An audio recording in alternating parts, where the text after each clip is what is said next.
नमस्कार दोस्तों। कांग्रेस में अब एक और नई कहानी शुरू हो गई है और ये कहानी है वफादार बनाम बागियों की। और पार्टी में अब ये मान लिया गया है कि जिन 23 लोगों ने सोनिया गांधी को चिट्ठी लिखी थी पार्टी में सुधार के लिए, नया संविधान बनाने के लिए, उन सब लोगों को गांधी परिवार के जो वफादार लोग हैं उन्होंने बागी डिक्लेयर कर दिया है। और इसी लाइन पर सोनिया गांधी और राहुल गांधी ने अब काम भी करना शुरू कर दिया है। देखिए, ये सब पिछले वीडियो में बता चुका हूँ कि किन 23 लोगों के नाम थे और किन 23 लोगों ने इस पर हस्ताक्षर किए थे। आज मैं आपको बताता हूँ कि इस चिट्ठी में क्या था। इस चिट्ठी में 11 बिंदु उठाए गए थे मुख्य रूप से, और अध्यक्ष से ये डिमांड की गई थी कि एक तो पूर्णकालिक अध्यक्ष हो, चाहे वो AICC हो, ऑल इंडिया कांग्रेस कमेटी हो या प्रदेश कांग्रेस कमेटी हो। इसके अलावा PCC और जिला कमेटी में भी इस तरह की व्यवस्था लागू की जाए। इसके अलावा जो DCC यानी कि जो जिला स्तर की कमेटियां हैं उनका निर्धारण राज्य इकाइयां तय करें, यानी कि ऊपर से किसी को ना थोपा जाए। इसके अलावा जो केंद्रीय संसदीय बोर्ड है उसका एक संविधान बनाया जाए, उसके मुताबिक वो फंक्शन करे। इसके अलावा एक देशव्यापी सदस्यता अभियान चलाया जाए जिससे कि लोगों को कांग्रेस से ज़्यादा जोड़ा जा सके। इसके अलावा पारदर्शी चुनाव हों ब्लॉक लेवल के, PCC के, ICC के, AICC मेंबरशिप के लिए। इसके अलावा जो CWC है, जो कांग्रेस की सबसे बड़ी कमेटी है, कांग्रेस वर्किंग कमेटी, जो बिल्कुल डोमिनेट करती है सारी गतिविधियों को, उसके सदस्यों का भी चुनाव कराया जाए। अब तक ऐसा नहीं होता है। इसके अलावा CWC का जो पुनर्गठन है उसमें उसका एक संविधान भी बनाया जाए कि उसके हिसाब से सदस्यों की कार्य प्रणाली हो, उनका कानून हो, नियम हो कि वो कितने साल तक रहेंगे, इस तरह की बातें उसमें सारी तय की जाएं। इसके अलावा लोकसभा और विधानसभा चुनाव के लिए जो स्क्रीनिंग कमेटी होती है, जो टिकटों का निर्धारण करती है, उसमें वरिष्ठ और अनुभवी लोगों को मान्यता दी जाए, सदस्यता दी जाए, और ये नहीं कि किसी भी को प्रत्याशी बना दिया जाए। इसके अलावा पार्टी के जो अंदरूनी चुनाव हैं उन्हें कराने के लिए पार्टी के अंदर एक अथॉरिटी बनाई जाए जो उसका संचालन करे, ईमानदारी से सब कुछ हो। और इसके अलावा इंस्टीट्यूशनल लीडरशिप मैकेनिज़्म पर काम किया जाए, यानी कि पार्टी के अंदर जो लीडर हैं, जो पार्टी के माने हुए नेता हैं, उन्हीं के आधार पर वर्क किया जाए और उन्हीं की बात को इसमें सुना जाए। अच्छी बात कही थी इन सब लोगों ने, गुलाम नबी आज़ाद, आनंद शर्मा, कपिल सिब्बल, शशि थरूर, तमाम बड़े बड़े लोग, मुकुल वासनिक, पृथ्वीराज चौहान, इन सब लोगों को इसमें शामिल किया गया था। और अब स्थिति ये बन गई है कि ये मान लिया गया है कि इन लोगों ने बगावत की थी, इन्हें डिक्लेयर कर दिया गया है। अभी देखिए, कल पार्टी ने अभी जो पार्लियामेंट का सेशन आ रहा है उसके लिए कुछ पदाधिकारियों का ऐलान किया है और इसमें ये दिखा दिया गया है कि वफादारों को कितनी वैल्यू दी गई है और इन बागियों को डिमोरलाइज किया गया है।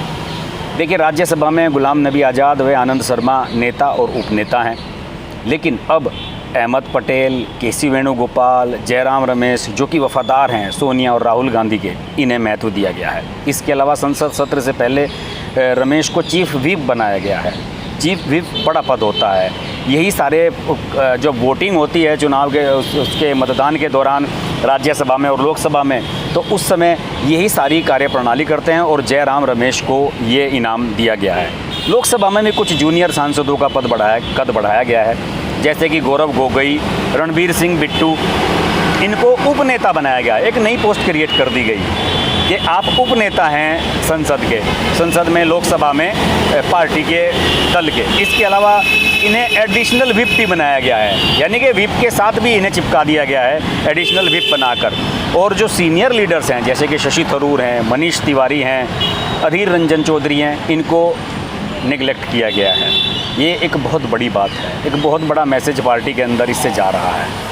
के सुरेश, जो कि चीफ व्हिप हैं, वो 8 बार के सांसद हैं और उनके साथ ये जो गोगोई बनाए गए हैं ये 2 बार के सांसद हैं। देखिए कितना बड़ा बदलाव है। और इसके अलावा मणिकम टैगोर, उन्हें सेकंड व्हिप बनाया गया है।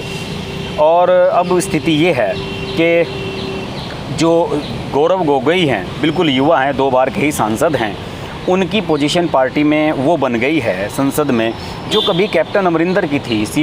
जब कैप्टन अमरिंदर लोकसभा के सांसद थे चीफ मिनिस्टर बनने से पहले, तो उस समय उनकी पोजीशन पार्टी में यही थी, वो 2nd नंबर के नेता थे। और अब गौरव गोगोई जैसे युवा को 2nd नंबर का नेता बना दिया है। यानी कि गांधी नेहरू परिवार की जो क्या कहना चाहिए कि कोर टीम है उसको प्रमोट किया जा रहा है। इसके अलावा अब स्थिति पार्टी में ये बन रही है कि जो टीम राहुल है वो बदला लेने लगी है, बदला लेने पर उतारू हो गई है। जैसे कि यूपी में जितिन प्रसाद ने इस लेटर पर साइन किए थे, उनके खिलाफ वहाँ की जो जिला इकाई है लखीमपुर खीरी की, उसने शिकायत की है कि इनके खिलाफ अनुशासनहीनता की कार्रवाई हो। इसके अलावा महाराष्ट्र में पृथ्वीराज चौहान, मिलिंद देवड़ा, इन्होंने इस पे साइन किए थे, इनके खिलाफ भी वहाँ बवाल हो रहा है। और जो राहुल और सोनिया गांधी के समर्थक हैं वो इन्हें अनुशासनहीन बता रहे हैं, इनके खिलाफ कार्रवाई की मांग कर रहे हैं। यही वजह है कि गुलाम नबी आज़ाद, कपिल सिब्बल, इन जैसे नेताओं ने आवाज़ उठाई है। गुलाम नबी आज़ाद का तो ये कहना है कि पार्टी में अगर अध्यक्ष कुछ चाहता है तो सारी पार्टी उसके साथ खड़ी हो जाती है, और अध्यक्ष ऐसा होना चाहिए जो पार्टी के सभी लोगों को रिप्रेजेंट करे।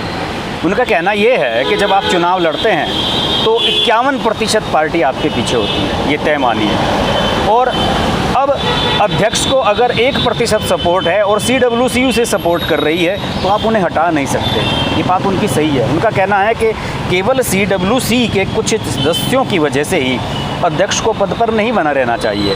इसके लिए बाकायदा एक चुनाव होना चाहिए, एक वर्किंग प्लान होना चाहिए, उसी के आधार पर उन्हें अध्यक्ष को बनाया जाना चाहिए। और ये बात सोनिया और राहुल गांधी को बिल्कुल भी बर्दाश्त नहीं हो रही है। कपिल सिब्बल ने तो जितिन प्रसाद पर किए गए पार्टी के ऑथेंटिक हमले का आलोचना की है। उन्होंने साफ कहा कि भाई ये तो पार्टी लिखित में आप विरोध कर रहे हैं इन लोगों का, जिन लोगों ने 23 लोगों ने लेटर पर साइन किए थे। इस बात को लेकर काफ़ी बवाल मच रहा है। और देखिए प्रियंका गांधी जो कि उत्तर प्रदेश का चुनाव देख रही हैं और उन्होंने अपनी पसंद से अजय कुमार लल्लू को वहाँ का प्रदेश अध्यक्ष बनाया है, उनका भी ये मानना है कि जितिन प्रसाद के खिलाफ कार्रवाई होनी चाहिए। इससे साफ है कि ऊपरी लेवल से सब कुछ ऐसा चल रहा है।